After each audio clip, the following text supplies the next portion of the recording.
உணர்த்துவீர்கள். சான்னு சொல்லக்கூடிய வார்த்தையினுடைய வலிமை என்னன்னா இறுதிதான். சாக்கடை இறந்து போன அப்படின்னு சொல்லக்கூடிய வார்த்தை தான் சா. தொல்காப்பியத்துல என்ன சொல்றாங்கன்னா சான்னு சொல்லக்கூடிய வார்த்தை இல்லை அப்படின்றாங்க. சதுரக்கிழவி இறுதியில் வரா அப்படின்னு சொல்றாங்க. ஆனா இந்த சாந்தின்னு சொல்றது அமைதி. அந்த அமைதி தழுவக்கூடிய அதே மாதிரி அடங்கி போன அந்த உயிர்களினுடைய வனத்தில் நடக்கக்கூடிய நிகழ்வை சொல்லக்கூடிய புத்தகம்.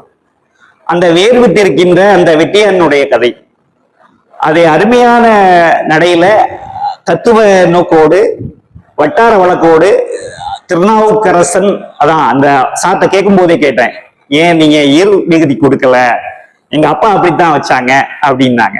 அந்த அந்த பேருக்கு சொந்தக்காரர் ஒவ்வொரு பேருக்கும் ஒவ்வொரு வலிமை இருக்குது. நீங்க தமிழ் பேர் வைக்கும்போது நான் ரொம்ப நாள் பார்த்திருக்கிறேன், இறையன்புன்னு வைக்கும்போது அதுக்கு தனி சுகம், மேல எழும்பி வர முடியும்.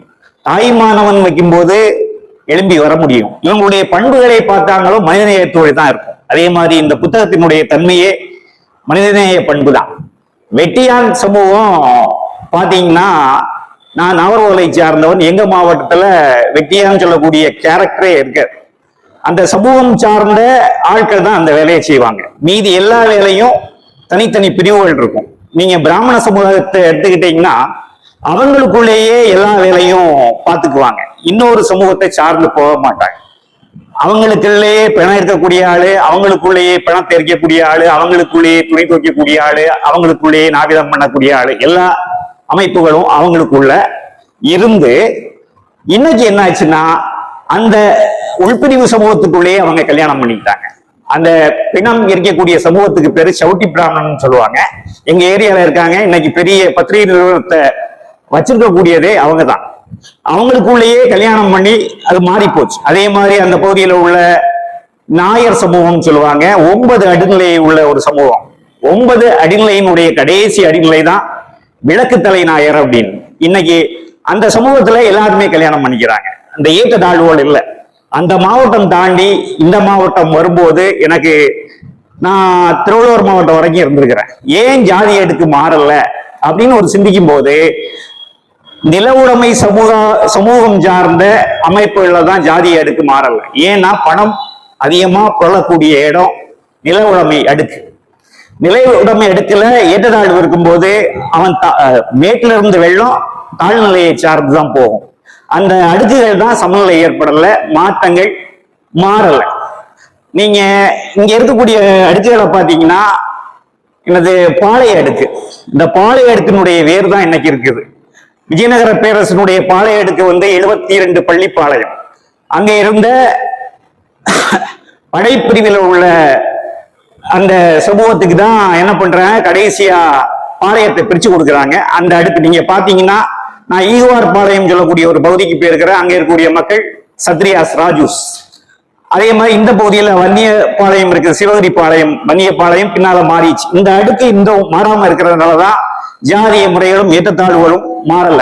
இது 1970 வாக்குல இருக்கக்கூடிய வெட்டியான் சமூகத்தை, வெட்டியான் சார்ந்த ஒரு மனிதனை சொல்லக்கூடிய ஒரு கதை. சார் என்ன சொல்லியிருக்கிறாங்கன்னா, திண்ணையடி வலசைன்னு சொல்லக்கூடிய ஒரு பகுதி, ராமநாதபுரம் பகுதியை சார்ந்த ஒரு ஏரியா.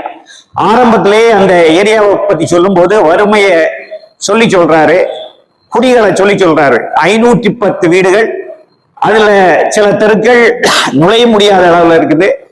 சில தெருக்கள்ல வீடுகள் தனித்தனியாக இருக்கிறது. அந்த வெட்டியான் வீடு மட்டும் தனியா பராமரிக்கப்படாத நிலையில் 4 கணுக்காலிகள் கொங்காணி போர்த்தப்பட்டும் ஒரு குடிசையும், அதன் அருகாமையில் எரு அடுக்கியும் விறகு கட்டைகள் அடுக்கியும் வைக்கப்பட்ட தனி குடிசை.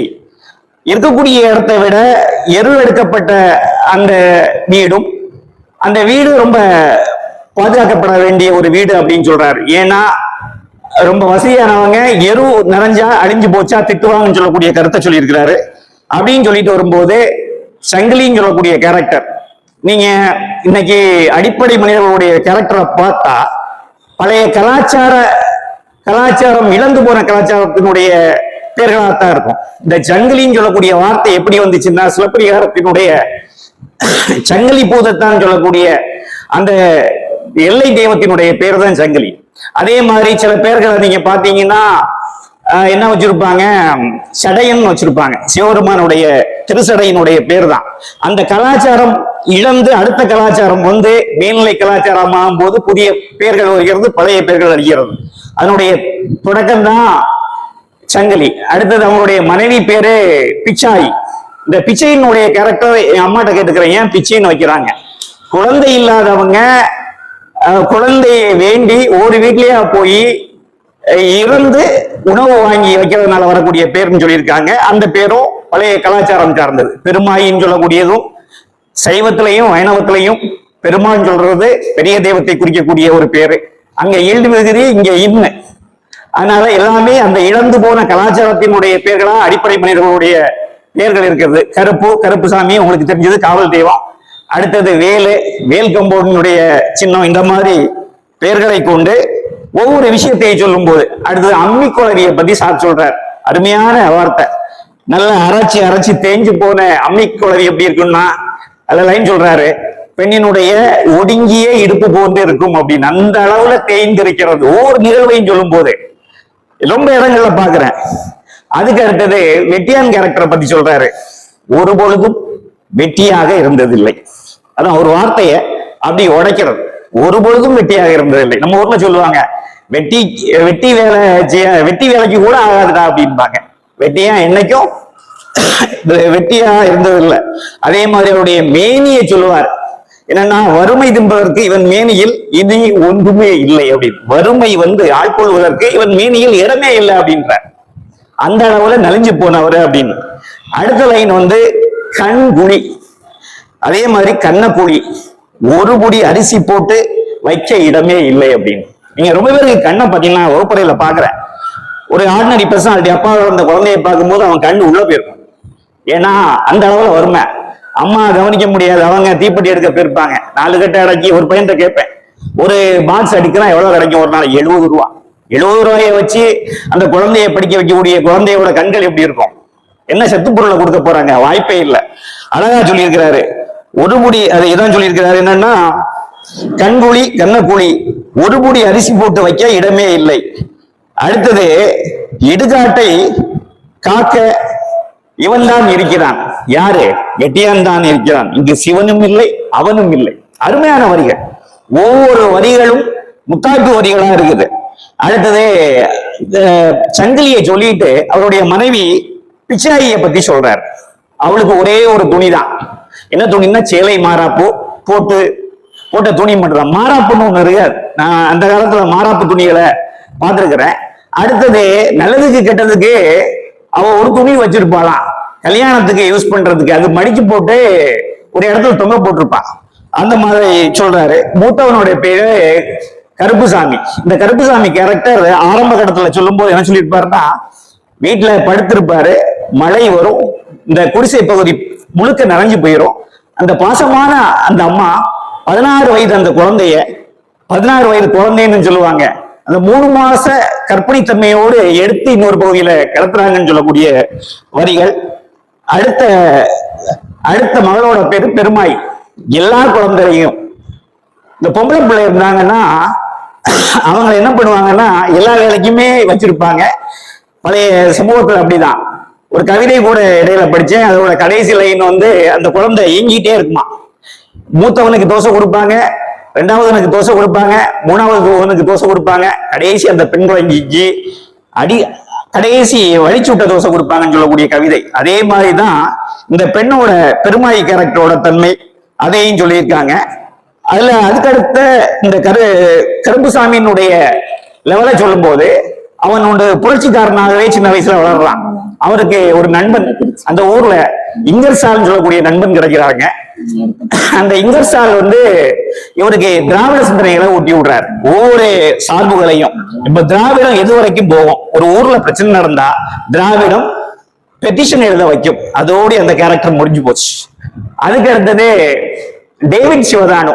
அதை இன்ட்ரோடியூஸ் பண்ணும்போது ரொம்ப நல்லா சொல்லியிருப்பாரு. டேவிட் என்பது கிறிஸ்துவ சமயத்திற்கு புதிதாக மாறும்போது வைத்த பெயர்.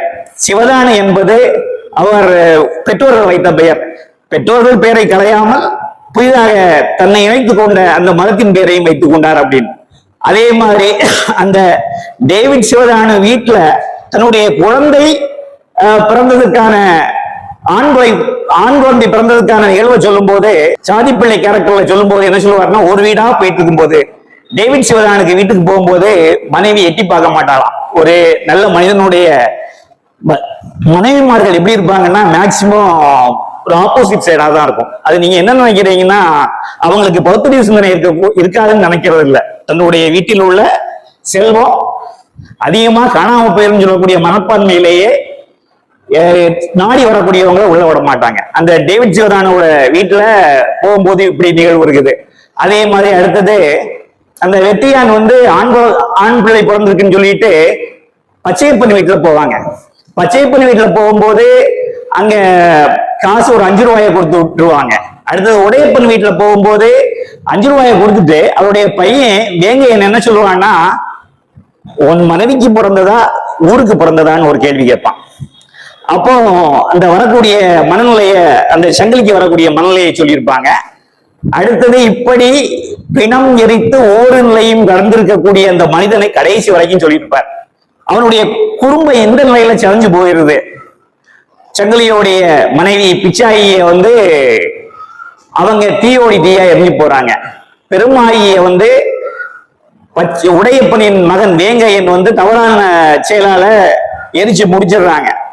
அதே மாதிரி அந்த கருப்புசாமின்னு சொல்லக்கூடிய கேரக்டர் தன்னுடைய தங்கை இறந்த பின்னால என்ன ஆகுறான்னா, அந்த ஊரை விட்டு நக்சல் முந்திரிக்காட்டுல போய் போராடி கடைசியில தன்னுடைய குடும்பம் இந்த லெவலுக்கு வந்ததுன்னு சொல்லி இருந்த அந்த வேங்கையன் கேரக்டரை, அவன் கூட உள்ள கட்டப்பாண்டி கேரக்டரை எல்லாருமே அழிக்கிறாங்க.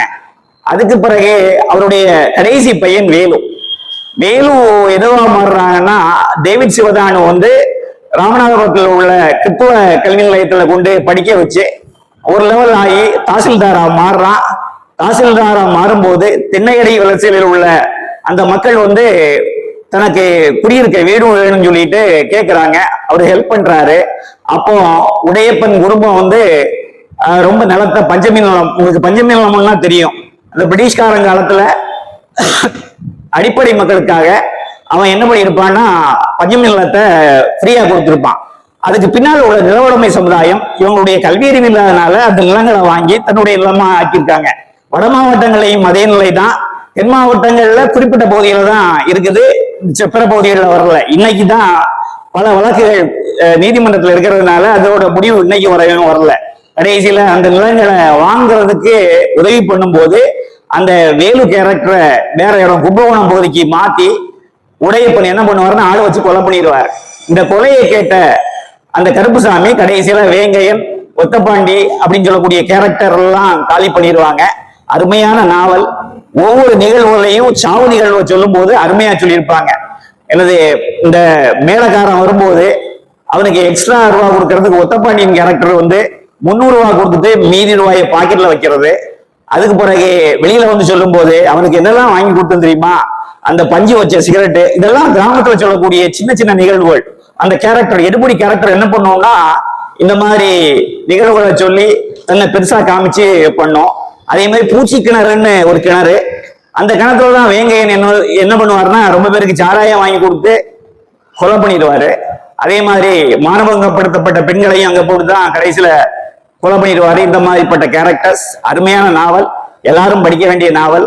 ஒரு வெட்டியானுடைய கடைசி முடிவு வரைக்கும் ஒரு சொற்றொடர் மாத்தாம அருமையான நிகழ்வை சொல்லியிருக்காரு. மிக்க நன்றி, வணக்கம்.